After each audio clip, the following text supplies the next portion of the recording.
કરાયું। મોરબીમાં ચુવાડિયા કોળી ઠાકોર સમાજ બોર્ડિંગ ખાતે વેલનાથ બાપુની પુણ્યતિથિ નિમિત્તે તાજેતરમાં એક મીટિંગનું આયોજન કરાયું, જે મુજબ 2 એપ્રિલના વેલનાથ બાપુની પુણ્યતિથિ નિમિત્તે ભવ્ય શોભાયાત્રાનું આયોજન કરવામાં આવનાર છે। મોરબી જડેશ્વર મહાદેવ મંદિર રેલવે સ્ટેશન રોડથી શોભાયાત્રાનું પ્રસ્થાન કરાવ્યું। મોરબી જિલ્લામાં વેલનાથ બાપુની પુણ્યતિથિ નિમિત્તે યોજાઈ રહેલી આ શોભાયાત્રામાં ચુવાડિયા કોળી ઠાકોર સમાજના આગેવાન, યુવા શક્તિ તથા ભાઈઓ અને બહેનો મોટી સંખ્યામાં જોડાયા।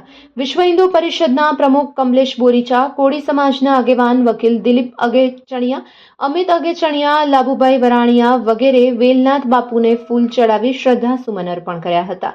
આ શોભાયાત્રા નગર દરવાજા, તખતસિંહજી રોડ, વીસી ફાટક થઈને સામે કાંઠે મહારાણા સર્કલથી 4 રસ્તાથી સમાજની બોર્ડિંગ ખાતે શોભાયાત્રાને પૂર્ણ કરવામાં આવી હતી। આ કાર્યક્રમ માત્ર ધાર્મિક સમાજની એકતા, શક્તિ અને સંગઠનનું પ્રતીક છે અને આગામી પેઢીને પણ તેમાંથી પ્રેરણા મળશે।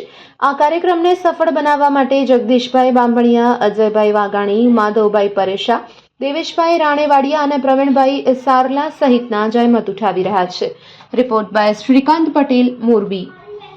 રાજ્યમાં વેલનાથ બાપુની રથયાત્રા આજરોજ નીકળે છે, તેમાં આખા ગુજરાતમાં એક જ દિવસે નીકળે છે અને એમાં મોટી સંખ્યામાં અમારી ધાર્મિક લાગણી જોડાયેલી છે। અમારા સંત શ્રી વેલનાથ બાપુએ જે અગાઉના કાર્યો કરેલા છે એમાંથી સમાજને ઉમદા પ્રેરણા મળેલ છે અને તેના અનુસંધાને જે કોળી સમાજ છે એ વેલનાથ બાપુની પૂજા પાઠ કરે છે અને એના આજ જન્મદિવસ નિમિત્તે એની આજરોજ ભવ્ય રથયાત્રાનું આયોજન કરવામાં આવેલ છે। એમાં મોટી સંખ્યામાં કોળી સમાજના લોકો એકત્રિત થશે, એમાં વિવિધ રાજકીય પક્ષના માણસો પણ જોડાશે। આ રથયાત્રાનો રૂટ જડેશ્વર મંદિરથી નગર દરવાજા ચોક સુધી અને રિટર્ન થઈ અને અમારા પુલ ઉપર થઈ અને કોળી સમાજની બોર્ડિંગ છે અહીંયા પ્રસ્થાન થશે અને મહાપ્રસાદનું આયોજન કરેલ છે અને દરેક સમાજના માણસો અને અનેક રાજકીય અગ્રણીઓ ત્યાં મહાપ્રસાદ લેશે।